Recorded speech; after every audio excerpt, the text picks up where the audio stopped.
And welcome to our bonus features section here at the Smash News Network, Least Busted Name in News. I'm going to show you some additional imagery here. Pretty spectacular. Filamentary behavior here as well as a crown prominence. Let's talk about things like charging hazards. They're finally subsiding here, so these single event effects here are now subsiding. We can expect radio frequency to be largely restored by the time you see this video in the Antarctic and in the North Polar region. We do see some internal charging hazards here caused by the greater than 2 mega electron volt electrons. Those can cause internal charging, and we do see some here over the southern Indian Ocean at the moment. There's the 1-year chart of the electron flux, and here is the 3-day chart. And we are in electron warning territory here. We're not expecting super high levels. We're actually expecting a dip in this with a coronal hole wind stream. Make sure you watch our previous videos. This is one of 3 videos today about space weather on our channel. So this is our bonus features section. And let's look at some more data. That's the forecast for the relativistic electrons. The green boxes, the yellow diamonds are not lucky charms. Those are the observations. Next, the total electron content, showing you where GPS errors are most likely to happen. When your geosynchronous GPS satellite must communicate through a lot of electrons, you can see massive errors. And we're actually seeing a bit of chaos here. Showing you the most likely errors, most likely locations for major errors on your GPS. And we're letting it play through a second time here. Next, we're going to show you the ionosphere. The F layer, which is located at about 300 kilometers of altitude. So here's the ionogram. We'll also show you the anomaly in megahertz from the 30-day median. Just let that play through for you to show vibrational frequency overhead in the ionosphere.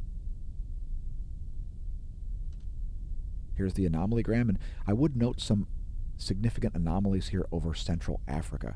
Right around the equator, we're seeing a point here where there is certainly a series of concentrated anomalies, both of the high and low frequency variety. You can see right there, perhaps.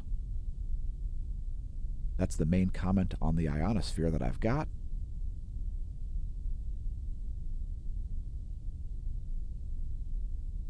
A bit of a persistent location there for major swings. So there's the latest image, 12:15 Universal Time, and you can see that is continuing at the moment.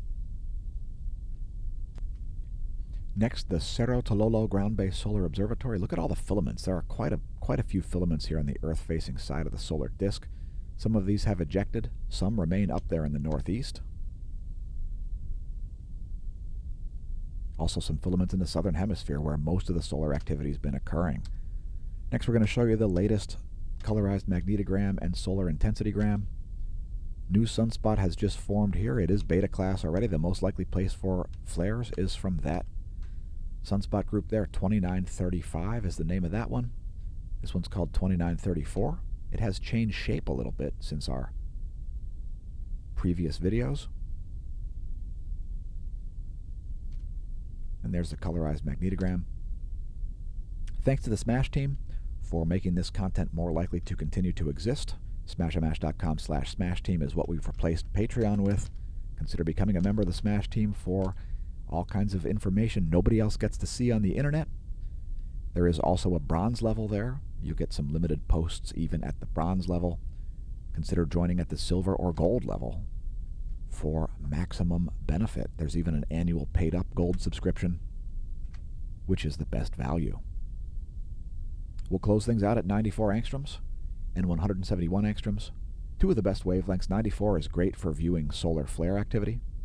And you will see some C-class intensifications out of setting sunspot group 2929.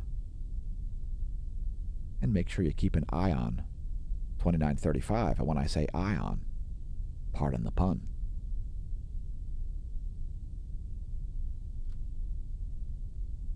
Here's my personal favorite wavelength. What's your favorite wavelength? Let us know in the comments. The SDO has got a lot to choose from. Tell us your favorite wavelength on the SDO, or perhaps it's the intensitygram or colorized magnetogram. In any case, thanks for tuning in. Congratulations on realizing the channel exists, and may that solar wind be at your back.